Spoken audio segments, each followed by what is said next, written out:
Hi everyone, welcome to Top 4 Orlando, the one-stop video series that shows you the top 4 anything in Orlando.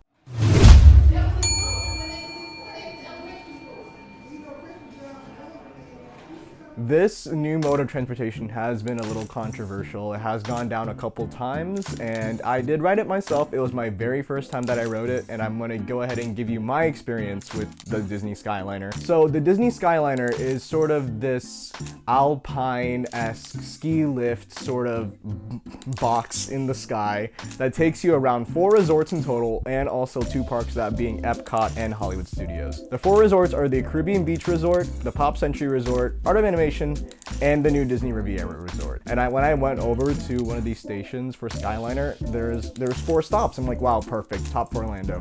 They already knew I was gonna do this video, so I wanna go ahead, thank you Disney for making those 4 resorts available for me for the Skyliner, and thanks for helping out the series. I really appreciate it. I can't believe you went ahead and you thought that I really needed that. Number 4, we have Disney's Riviera Resort. I did first head over to the International Gateway over in Epcot, which is sort of the second back entrance of Epcot. They have a station over there, and that actually takes you directly over to Disney's Riviera. Oh God, hit the brakes! And so I took that one over there and I got off. This is actually really embarrassing. I didn't know that the resort wasn't open yet, and it's actually open next month, and it's not accessible to guests like me. So since I didn't know that it wasn't open yet and that I'm incompetent, I'm just gonna put it at number 4. It is a very European-inspired architecture in there. From what the skyline I heard, it was all inspired by the French Riviera. Once it opens up and once I get the lowdown on it, I'm sure that it'll climb its way up into the list. But for right now, I'm gonna give this number 4 spot. It is a really beautiful resort from the outside, and it only took like 2 minutes to get there from Epcot to there. It's ridiculous. So that was my first trip over with the Skyliner, is going to be going over there to the Riviera Resort, which looked great on the outside. The Disney Riviera Resort is also DVC only. So if you're not Disney Vacation Club, I do not believe you'll be able to make reservations there. So I'm also putting that at number 4 for that reason as well. It's not really accessible for everybody, but whoever does get to stay in there, it's a really beautiful resort to stay at, I'm sure. Number 3, we have the Caribbean Beach Resort. Now, this resort is sort of the hub for all of the Skyliner stations. It's sort of the heart of it. I actually met this one leader named Dwayne, and he walked me over to the lobby. Shout out to you, you were great. He walked me from the station all the way over to the lobby. Really cool guy, talked about New York City a little bit, and yeah, he told me all about all the information. It's like King's Cross Station, but with the Skyliner pretty much. There's on the right-hand side takes you to like the Riviera and Epcot. On the left-hand side, wait, am I even doing, okay, I forget, I'm on camera. On the right-hand side, they have access to Riviera and to Epcot, and then on the left-hand side, they have access to the Pop Century and Art of Animation Resort. They got me from place to place pretty quickly, not gonna lie. Like, I literally shot all this B-roll within maybe 3.5, 4 hours, which in reality, if I were to go to 4 resorts and if I had to keep going back and forth from a park using buses, it would take like maybe like 5.5, maybe 6 hours if anything, because you have to go back and forth. To these Skyliners, it helps you get to and from very, very easily when it's not raining outside. We'll get to that later though. Oh wait, where was I going with this? Oh yeah, number 3, Caribbean Beach Resort. But when you enter, it's more modern cabana sort of lobby. They have really nice glass all around, so the sun comes in really easily. They do have a grab and go and a gift shop right in there, also a food hall which is there, and the pool is really nice too. It's really big. They have like a pirate themed pool over there, which by the way, I'm not gonna take any pool footage. There's families on vacation, and I'm literally only going to these resorts by myself with this camera. So I'm not gonna pull it out and take pictures of these people with their vacation bodies and their families around. So if you wanna look at these pools, you go ahead, you do your own research, because I'm not gonna do that for you guys, sorry. That's where I draw the line. I'm not trying to get arrested. So overall, I think the Caribbean Beach Resort is really great. It's a really big property as well. They have different little sort of bays around with hammocks and sand over there as well. I'm pretty sure they do, movies on the sand too and whatnot. Just great overall for a family. Number 2, we have Pop Century. The Pop Century Resort is broken into different times. So they have the 50s, 60s, 70s, 80s, and 90s.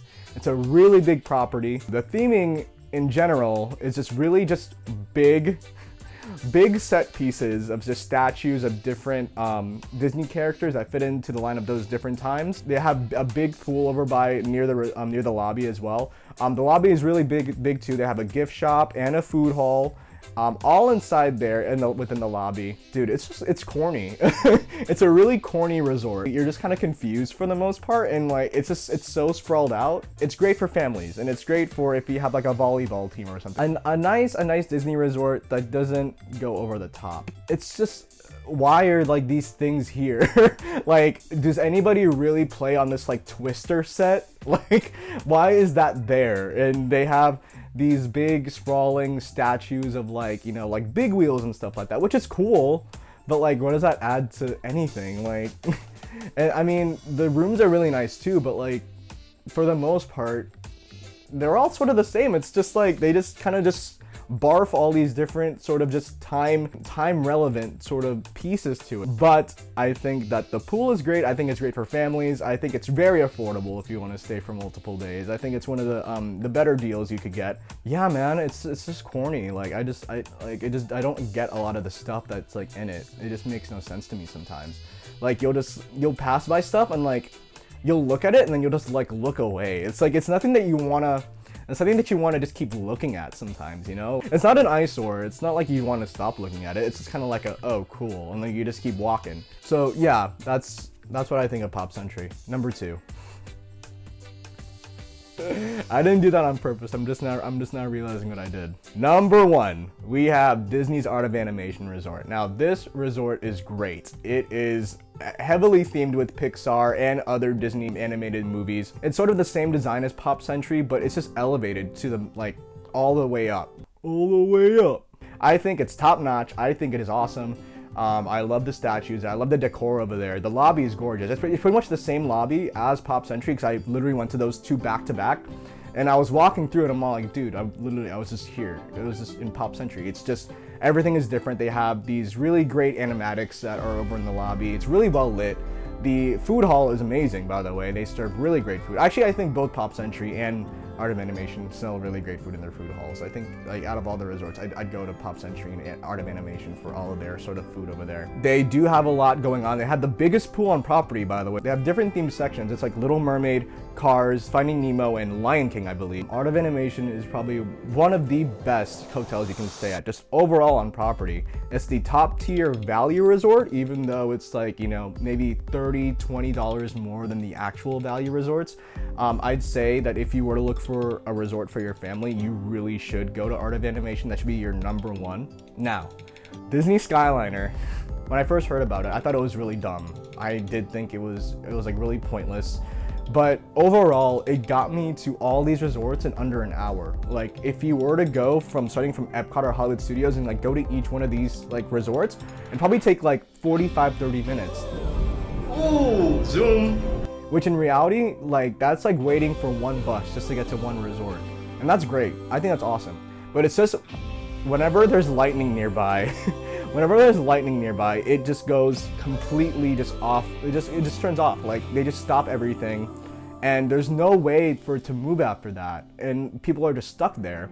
I luckily was not on that during the time when there was lightning. So my advice to, my thoughts on the Skyliner is that it's great. It really works. When it works, it works. But when it doesn't work, it really does not work. So I'm pretty sure there's still people on there, and they're just waiting for the lightning to pass by. That's the reason why, though. Crazy. So if you're gonna take this thing, I'd say look at the sky, survey a little bit, and then after that, decide if you can go on it or not. Because I think it does get you to and from each place really great. And also, like, just the way that they designed it too, when you're moving, the wind passes through the window funnels, whatever you want to call it, and it has a really nice breeze to it. So if it's hot, like, you get a good breeze. But if it's slow, and if it stops and there's no wind passing by, it gets a little toasty, not gonna lie. So that was the top Fourlando for the 4 Skyliner resorts. I hope you guys do check out that border transportation, because I think it is really useful, I think, but I think they still have to just, you know, iron some stuff out. So like, comment, and subscribe, and I'll see you in the next one. Bye.